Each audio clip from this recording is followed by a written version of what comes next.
Every year in the NFL, there's a few rookies that come in and just make a huge difference and completely change a certain unit of a team or just completely change the team in general. For example, last year you had Quentin Nelson from the Colts who completely transformed that Colts O-line. It went from being complete and utter trash to being arguably the best offensive line in football.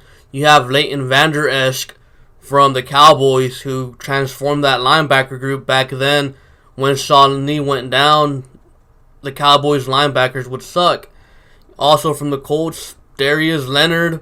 You also have, of course, Baker Mayfield, but I feel like him being a quarterback, it kind of makes it a little bit easier for him to have a huge impact because he is a quarterback. He has the ball in his hands every play, so it's pretty easy for him to make a huge impact. Anyways, today, what we're going to talk about is 10 rookies who I think will have the biggest impact on their team this upcoming season. And the way I ordered this is simply the order in which they were drafted, so I'm not ranking these guys on who I think will have a bigger impact. I just think these guys will have a huge impact on their team.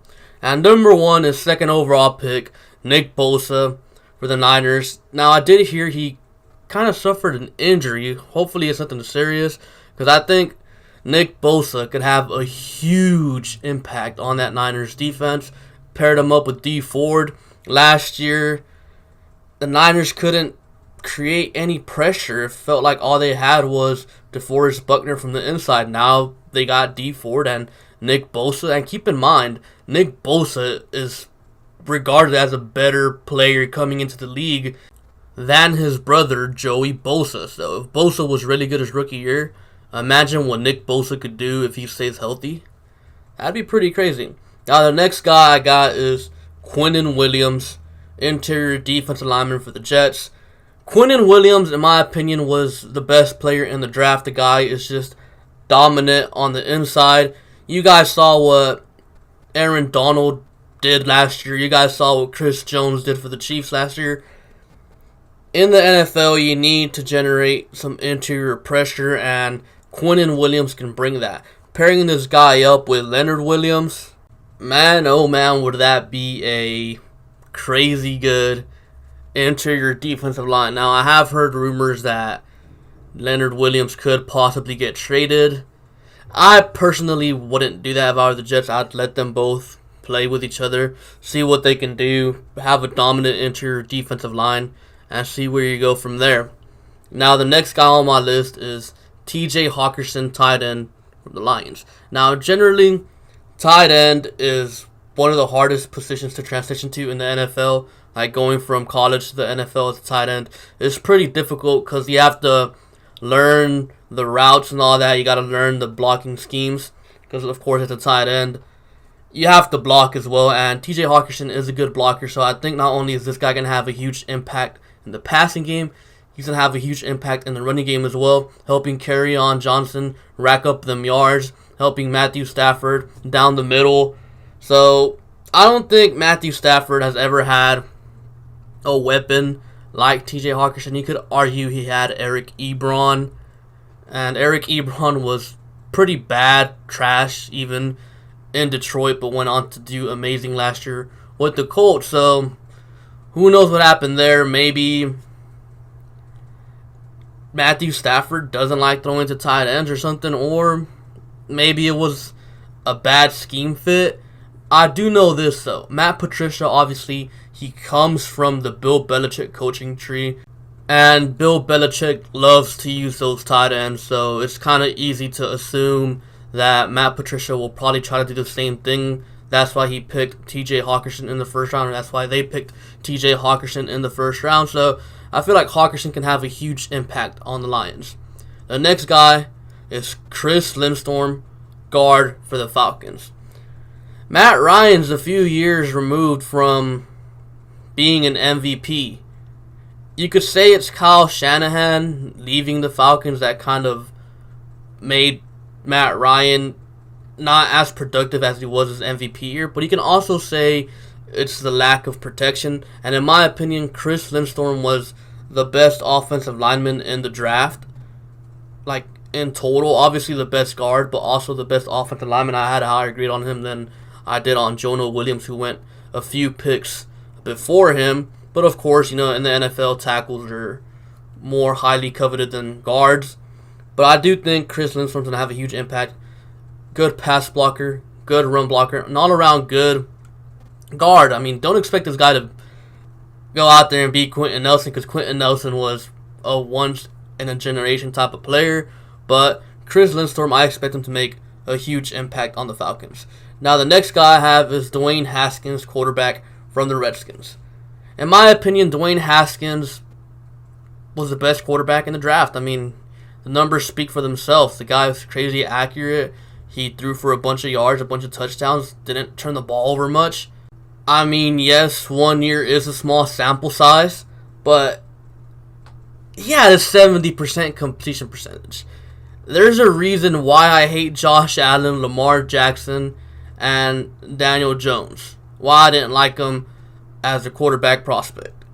They're not accurate. Same thing with Deshaun Kaiser. If you have a below 60% completion percentage in college, what in the world makes you think that you're going to be able to improve upon that in the NFL, And Dwayne Haskins was very, very accurate. And I think last year, the Redskins were a playoff team. They were sitting at, 6-4 before Alex Smith was knocked out for the season. I think if they had competent quarterback play the rest of the year, they would have been able to make the postseason. And I think Dwayne Haskins can bring that to them. Not a big fan of Case Keenum. I think Dwayne Haskins should get the starting spot over him. And I think he's going to make a huge impact on the team and keep them relevant. Next guy on my list is Marquise Brown, wide receiver from the Ravens. In my opinion, Marquise Brown was the best wide receiver in the draft. Very explosive, deep threat. And like I said right now, when I was talking about Dwayne Haskins, not a big fan of Lamar Jackson, but I also believe you got to give the guy some weapons. Last year didn't really have any weapons, so you got to surround him. Got to help him out. At least give him a chance. And I think Marquise Brown was by far the best available wide receiver in the draft, and he can stretch the field, make the underneath routes open, make it easier for Lamar Jackson. Now, the next guy I got is Montez Sweat, edge rusher from the Redskins. So the Redskins got two guys on this list. Montez Sweat should have been a top 10 pick. I think the whole, health thing he had going on there, I think that's just a little BS. I think he'll be fine, and I think he'll have a high impact on this Redskins defense. Imagine this. You got Montez Sweat. You got Jonathan Allen on the inside. You got Ioannidis, who's really, really underrated as well. You had Reuben Foster, but unfortunately he tore his ACL, so they are going to take a blow there.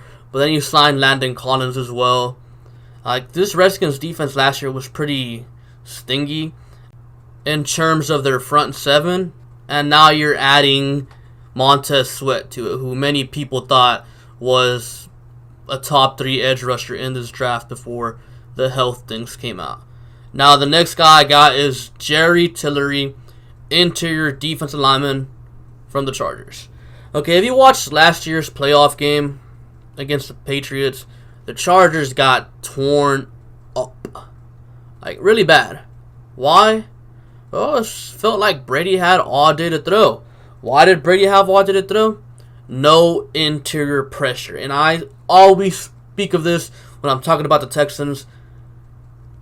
They were able to easily step up into the pocket and just complete passes. Because you got Joey Bosa and Melvin Ingram coming from the edge. You got no one creating pressure on the inside. So quarterbacks are just easily able to step up into the pocket and deliver some throws. Happened to the Texans all of last year. And if you saw that playoff game, it happened to the Chargers. So now comes in Jerry Tillery, a guy who specializes in bringing pressure from the inside. He does need a little help stopping the run in that aspect of his game, but when it comes to rushing the passer from the inside, creating pressure from the inside, he's really good at that. So the Chargers, in my opinion, got a steal there. Now the next guy on my list, Quinnen Williams corner from the Browns. Greedy Williams, in my opinion, was the best corner in the draft. I think the thing that really made him fall is his frame. He's really skinny.